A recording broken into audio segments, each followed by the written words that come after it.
Hey, this is Sabrina Monarch of monarchastrology.com, and I'm back on YouTube. It's been a couple of months, so I just want to share that I'm having a pretty cadent experience, 12th house Saturn return and whole sign, and having adventures, traveling, dental surgery that made it hard to talk for a little bit, more traveling, still traveling, almost headed back to a home base. But I wanted to come back to YouTube, and I've missed being here, and I hope that you've still been staying in touch through the podcast, through my mailing list, because I have been sharing astrology forecasts, but I haven't been recording them. They've mostly been written. But I'm back with a forecast for you for November 30th to December 6th, 2022. And quite a lot of heart activation, I feel, this week with Neptune stationing in a square to Venus. And we have also an approaching kind of flashpoint of a full moon in Gemini, which is going to be exactly conjunct Mars. The moon and Mars will be in Gemini, and it will be the Sun-Mars opposition, so the heart of the retrograde as well.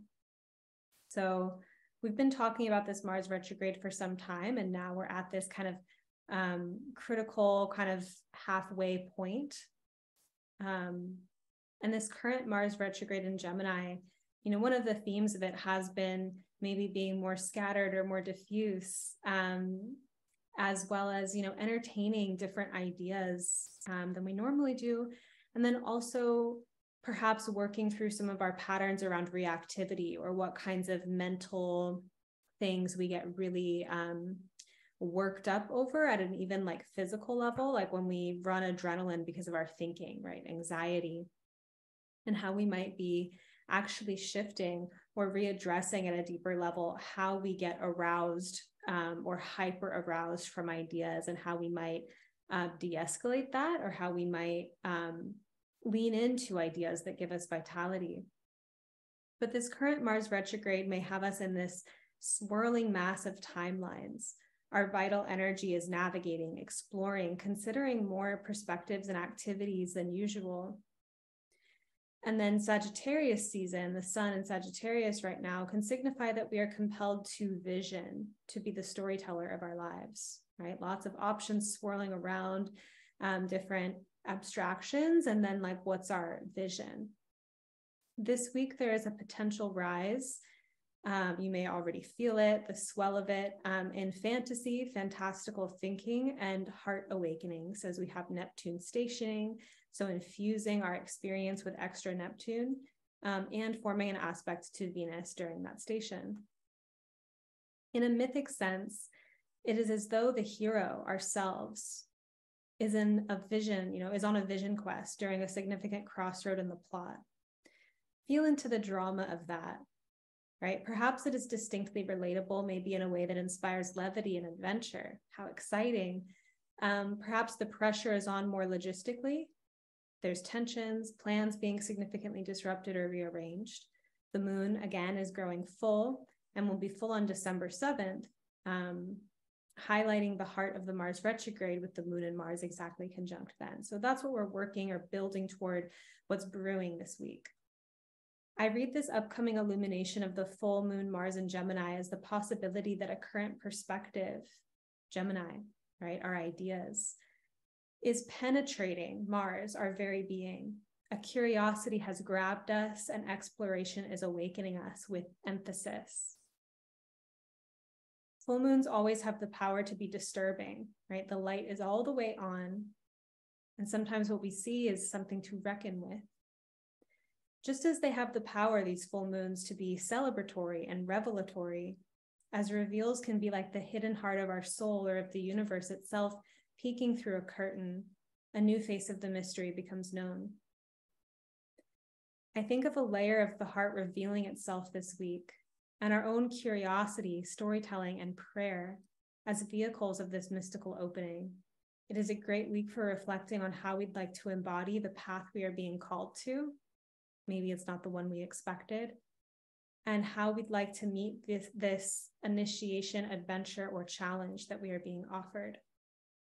So before I get into our week in more detail, a few announcements.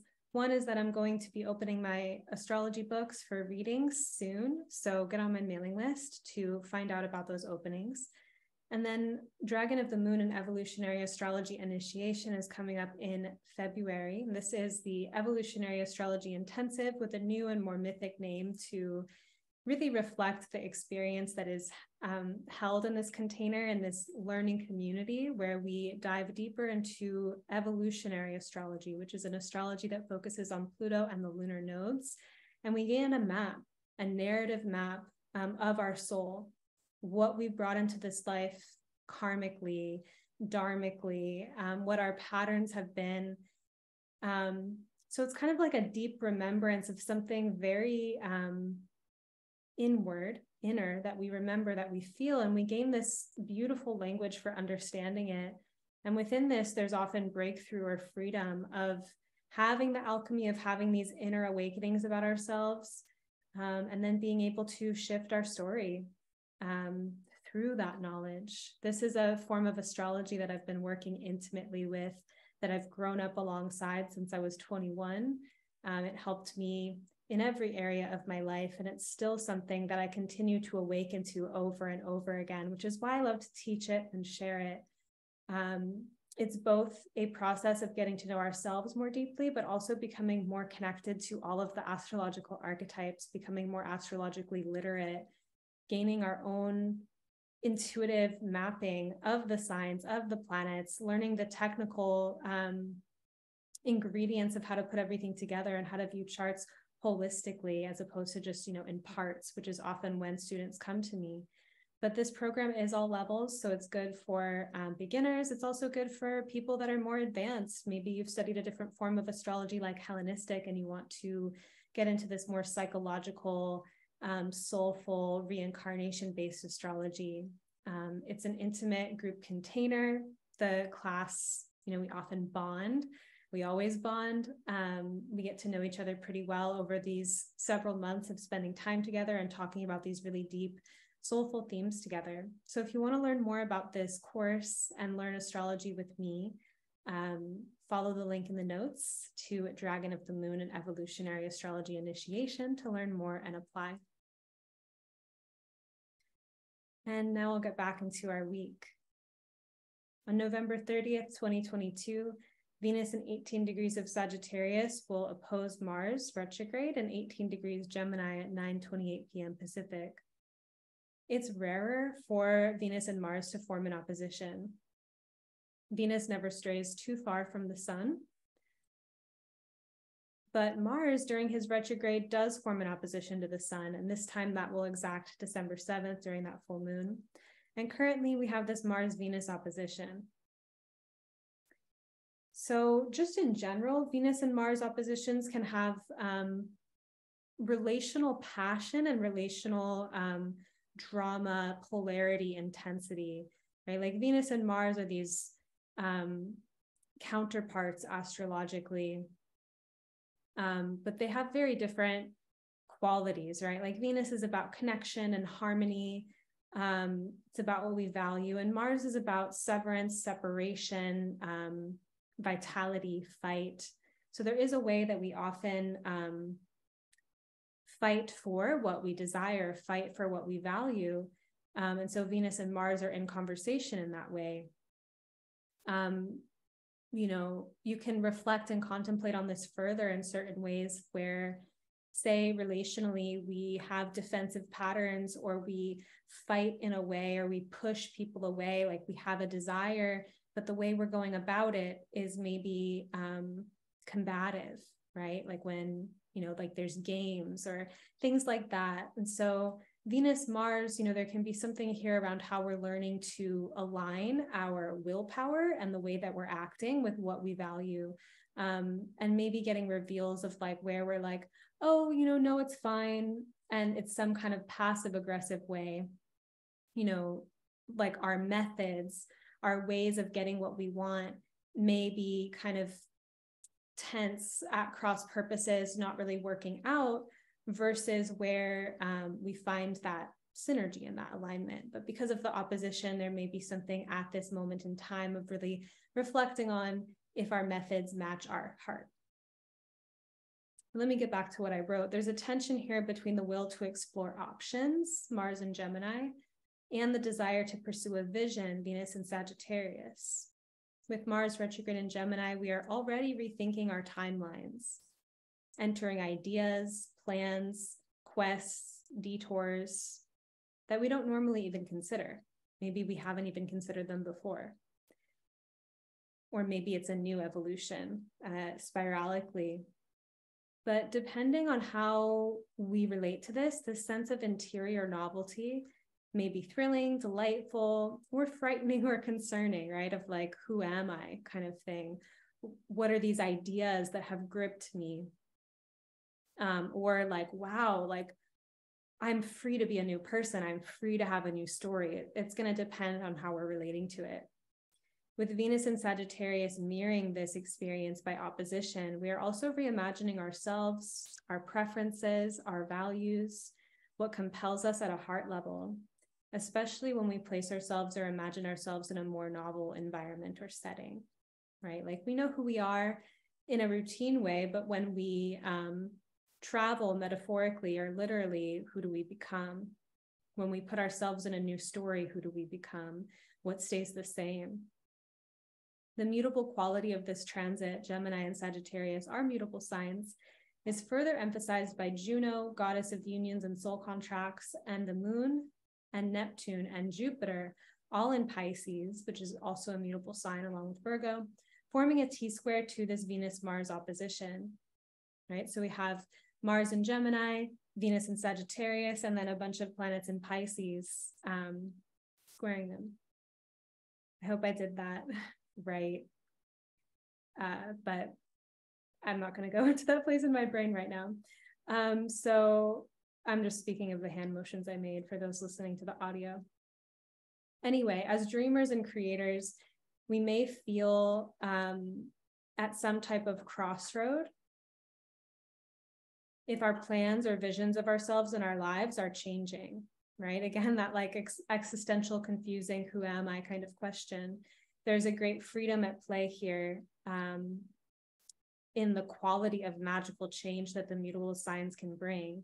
A new chapter, a new era, a shedding, right? Like we're actually like the mutable signs relate to the change of season. They take stagnant or kind of stuck forms and diffuse them. So it feels a little bit less stable, but more like a shift in opportunity or like change is actually occurring. The tension of all these possibilities, some more new and familiar, also may reveal to us where we have had loyalty to particular dreams and visions. And if we wish to renew those vows, Juno, right? What are we loyal to? Or if we are being disillusioned of who we thought we were or who we thought we were becoming.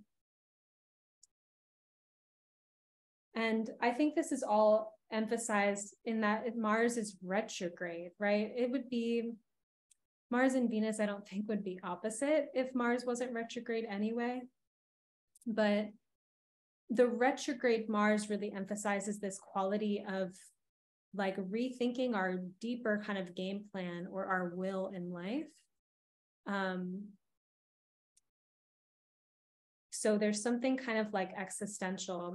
One of the images that I use and share for Mars retrograde is like an actor stepping away from the scene for a moment to offer like a soliloquy, those one-person speeches, you know, under the spotlight. It's like pausing the moment of action to think about things.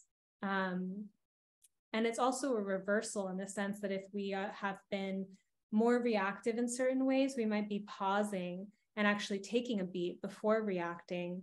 Or if we've been more kind of frozen and separated, maybe we are leaning into the fire of acting in the moment. So it would kind of depend on what the pattern has been and how that's being refined or worked at this time.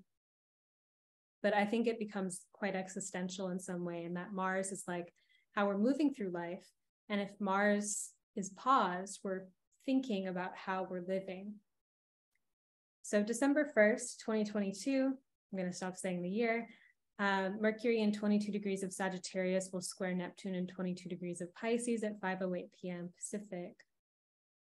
There may be a distinct sense that we are not in our logical minds, in quote, logical minds, and that we are approaching certain matters with a higher degree of fantasy, imagination, illusion, and/or creativity. So this has me reflecting on the intelligence of humanity taking time and space for ceremony, trance, channeling. These areas where we point our attention to a more numinous field of consciousness, and why we do this. One reason we do this is to consider our lives from an inspired or visionary perspective. Sometimes our sight is exaggerated in these spaces. Our wounds are agonizing.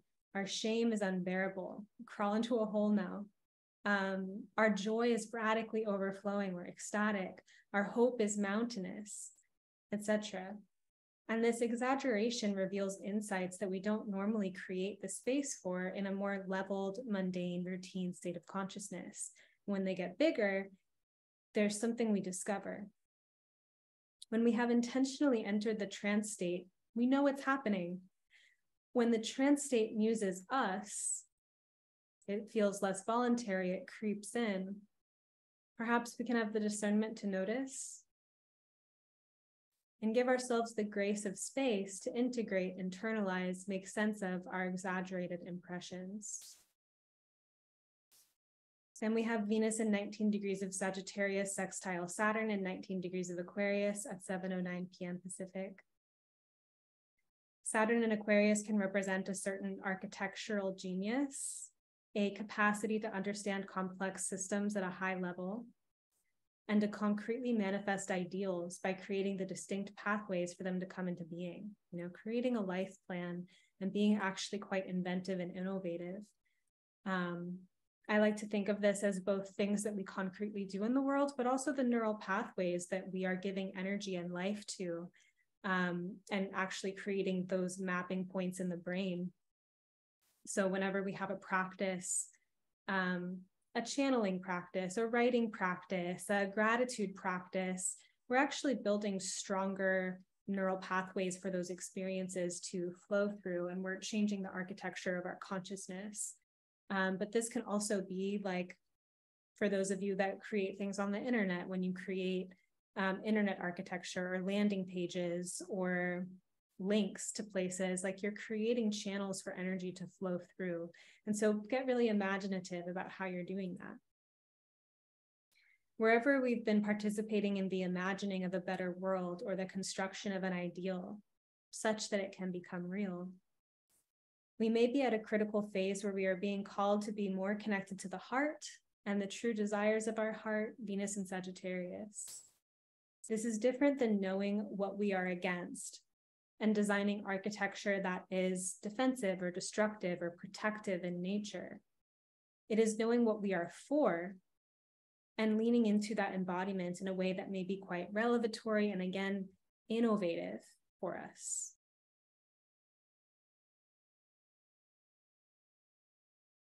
December 3rd, Venus in 22 degrees of Sagittarius will square Neptune in 22 degrees of Pisces, hours before the station. This square is at 11:12 p.m. Pacific.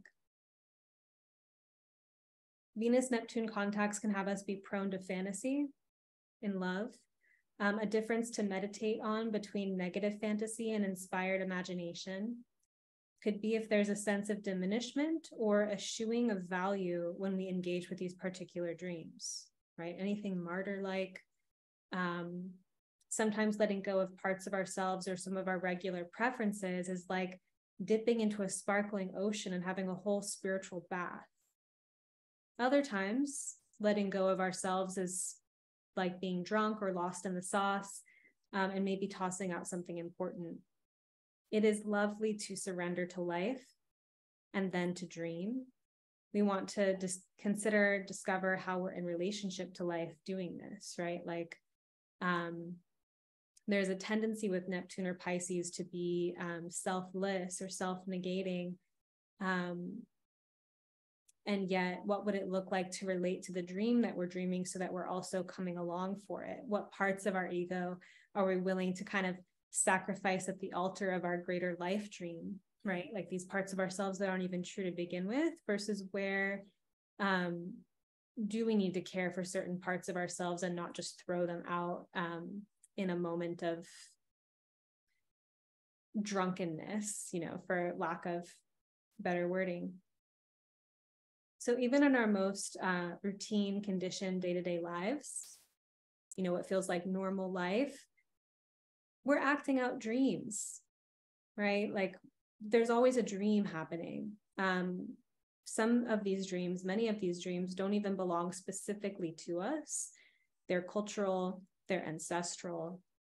So there can be some opening here for paradigm shift to see or really feel the stories we are living in the way that we're relating to our entire life.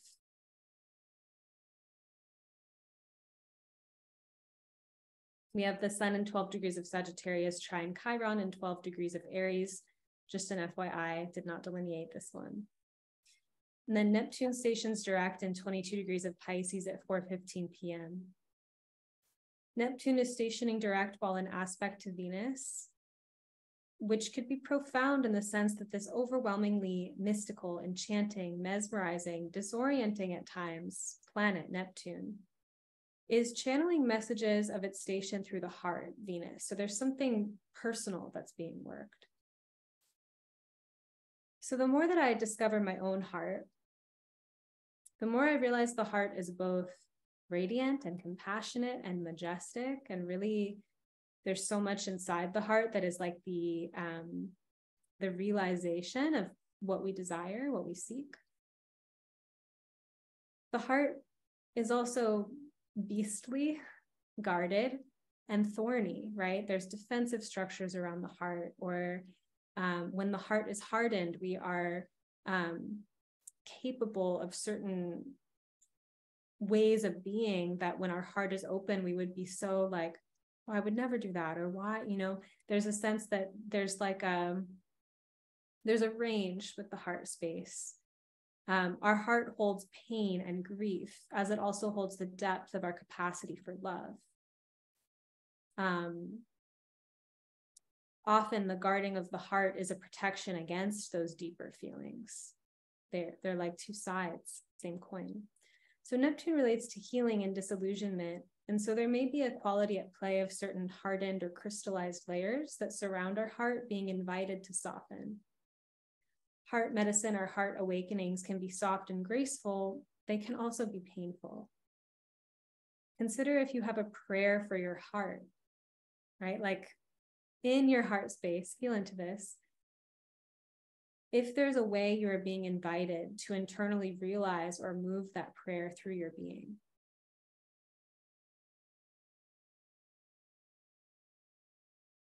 December 5th, Mercury in 29 degrees of Sagittarius will square Jupiter in 29 degrees of Pisces at 11:05 p.m. Pacific. Now we have these anaretic or the last degree of the zodiac. So there can also be something really cinematic feeling about that degree of Pisces, or a sense that there's like a really like a washing sense of completion, or what's that, like a climax and some kind of visionary illumination that comes from that.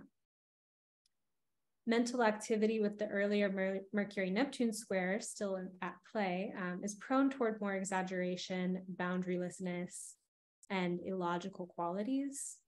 This is emphasized again, another Pisces placement, but perhaps with less dissolving from Neptune now, and there can be more emphasis on storytelling, belief, the bigger picture, Jupiter. Like Jupiter can create coherence, but there's also a way, when we're considering truth or what's true, what's not true. Jupiter, while it's considered a benefic and is a, often brings blessings, to confront or consider the truth can often be challenging as well, at times disillusioning. There's an element of convincing, persuasion, and belief that we really get with this combination. Our discernment here can be whether we are trying to convince ourselves or others of something, whether we've allowed ourselves to be convinced of something, versus if we're inspired, if we There's something about being in touch with something that really feels true, where it has a resonance, versus when we're insecure about our truth and we're trying to convince others in order to hold it ourselves. Versus where it is true, there is a quality of Jupiter. There can be the shadow of like trying to proselytize, but there is also a genuine desire to share with Jupiter of like, I've seen a vision and I want the world to know, or I've learned something that's life enhancing and I want to share it. So there is this kind of enthusiasm and desire to kind of bring others in that can happen with that planet. So we're looking at then Mercury Jupiter square, and there's some tension around our thoughts and our beliefs. So I thought about the way when I was reflecting on this, that my mind, and I'm not the only one who has this experience, can have very convincing disaster stories. And there is a process of detaching from those narratives in order to live my life, where like at some point, the investment in those disaster stories keeps me in a small, compressed place, less open to the adventure of life. This is not about just being reckless, swinging to the other side of the pendulum and having no cares at all. But there's a sense that like we really do have to be discerning about when our mind is just spinning out in some kind of worst case scenario, catastrophe kind of story, and the ways that our mind, our beliefs collude with those kind of mental programmings. As a point of self-reflection, it comes down to the stories we're telling and weaving and being able to track our thematic assumptions, what we believe, in other words, the predictions, biases, and reflect on what stories are both more true and more helpful, right? What stories produce a better life and a better experience and are at the same time true. And I don't need Mars retrograde in Gemini to like come back in and be like, there are many truths, there are many timelines, there are many options. It's not about there being like one singular one, but a sense of even within those realm, that realm of there being many options, where's their true resonance in how we want to live our lives. And then December 6th, Mercury enters Capricorn at 2:08 p.m. Mercury will stay in Capricorn until February 11th. And after a week that highlights so much fantasy and visionary and creative thinking and processing, both with Mercury traveling through Sagittarius and aspecting Jupiter and Neptune station, now having Mercury enter Capricorn will bring in an element of pragmatism, sober accounting, and methodical energy. This could dampen down some of the excesses, some of those flights of fancy, a sense of like, oh, I have this big idea, but wait a minute, there's something basic I need to attend to.